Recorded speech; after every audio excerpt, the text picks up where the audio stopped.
இதில் என்ன சொல்லியிருக்காங்க அப்படின்னா, தேர்வர்கள் இணையவழி விண்ணப்பத்தில் தெரிவித்த பெயருக்கும் 10ஆம் வகுப்பு சான்றிதழ், 12ஆம் வகுப்பு சான்றிதழ், பட்டயம், பட்டய படிப்பு சான்றிதழ் உள்ள பெயருக்கும் எழுத்து பிழை, பெயரில் எழுத்துக்களுக்கு இடையே இடைவெளி, தலைப்பு எழுத்து ஆகியவற்றில் ஏதேனும் வேறுபாடு இருந்தால் அதற்குரிய விளக்கத்தினை ஒரு உறுதிமொழியாக கணினி வழித்தறிய சான்றிதழ் சரிபார்ப்பிற்கு பதிவேற்றம் செய்ய வேண்டும் அப்படின்னு சொல்லியிருக்காங்க. இதுக்கு என்ன அர்த்தம் அப்படின்னா,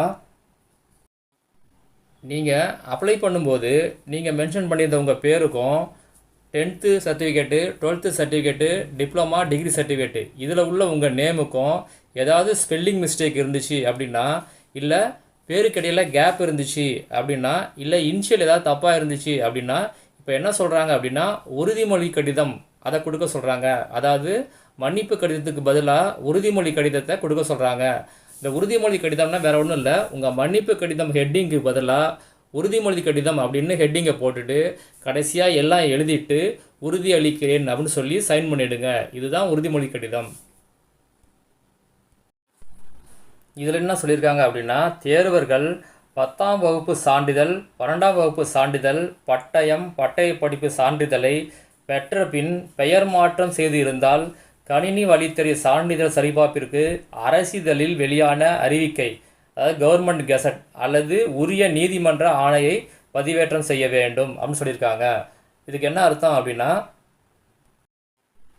நீங்கள் 10th இல்லை +2 இல்லை டிப்ளமா, டிகிரி இது முடித்த பிறகு உங்கள் நேம் சேஞ்ச் ஆகிருந்துச்சு அப்படின்னா, நீங்கள் கவர்மெண்ட் கெசட்டில் விட்ட அறிக்கை இருக்குது பார்த்தீங்களா, அதை அப்லோட் பண்ணணும். இல்லைன்னா கோர்ட்டோடைய ஆர்டரை அப்லோட் பண்ணணும். இதில் என்ன சொல்லியிருக்காங்க அப்படின்னா, மாற்றுத்திறனாளி சான்றிதழை பழைய படிவம் 4இல் கணினி வழித்திரை சான்றிதழ் சரிபார்ப்பிற்கு பதிவேற்றம் செய்தால் ஏற்றுக்கொள்ளப்படுமா? மாற்றுத்திறனாளி பழைய படிவம் 4இல் கணினி வழித்திரை சான்றிதழ் சரிபார்ப்பிற்கு பதிவேற்றம் செய்தால் ஏற்றுக்கொள்ளப்பட மாட்டாது. தேர்வர்கள் மாற்றுத்திறனாளி சான்றிதழை அறிவிக்கையின் பிற்சேர்க்கை 2இல் உள்ள உரிய படிவத்தில் பதிவேற்றம் செய்ய வேண்டும் அப்படின்னு சொல்லியிருக்காங்க. இதுக்கு என்ன அர்த்தம் அப்படின்னு பார்க்கலாம். அதாவது இந்த பிடபிள்யூ சர்டிஃபிகேட் நீங்கள் பழைய ஃபார்மேட்டு, டிஎன்பிசியோட பழைய ஃபார்மேட்டு 4ன்னு இருக்கும், அந்த ஃபார்ம் கொடுக்கக்கூடாது. ஃபார்ம் 5, 6, 7 இந்த 3 ஃபார்ம் தான் இருக்குது. இந்த 3 ஃபார்மில் எது சூட்டபுளான ஃபார்மோ அந்த ஃபார்ம் தான் நீங்கள் அப்லோட் பண்ணணும்.